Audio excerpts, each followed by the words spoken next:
श्री सिद्धरामेश्वर यांच्या दर्शनासाठी आणि गड्डा यात्रेत आलेल्या नागरिकांनी महाआरोग्य शिबिरात भेट देऊन आरोग्य तपासणी करण्यालाही प्राधान्य दिले।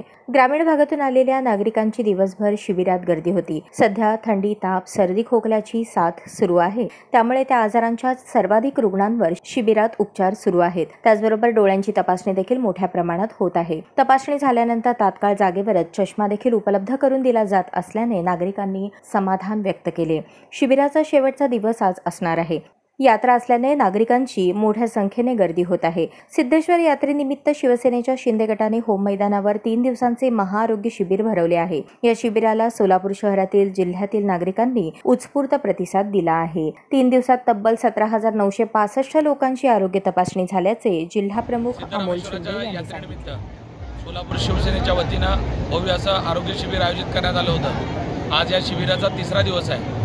सलग 3 दिवस झालं रुग्णसेवा मोठ्या प्रमाणात इथे डॉक्टर्स असतील, वर्कर्स असतील, त्यांच्या माध्यमातून होत असताना खरंच मनाला खूप आनंद होतो की 30-35 हजारपेक्षा जास्त रुग्ण या शिबिराच्या माध्यमातून तपासण्यात आलेले आहेत। रुग्णांना जागेवर डोळे तपासले की लगेच तिथे चष्मे, ज्यांचे ऑपरेशन निघाले त्यांना मार्गदर्शन करून ऑपरेशनासाठी त्यांची तयारी करून घेणं, या सगळ्या गोष्टी ज्या सर्वसामान्य माणसाला केंद्रबिंदू मानून या शिबिरामध्ये केल्या जातात। राज्याचे मुख्यमंत्री सातत्यानं सांगत असतात की हे सरकार जे आहे ते सर्वसामान्यांचं सरकार आहे, कष्टकरी सर्वसामान्य माणसाचं सरकार आहे। त्याचाच भाग म्हणून हे शिबिर सर्वसामान्य माणसाला देण्याकरता आमचे आधारस्तंभ शिवसेनेचे संपर्क प्रमुख प्राध्यापक शिवाजीराव सावंत सरांच्या माध्यमातून मोठ्या प्रमाणामध्ये शिबिर चालू आहे आणि आज खूप चांगला लाभ त्याला मिळत आहे।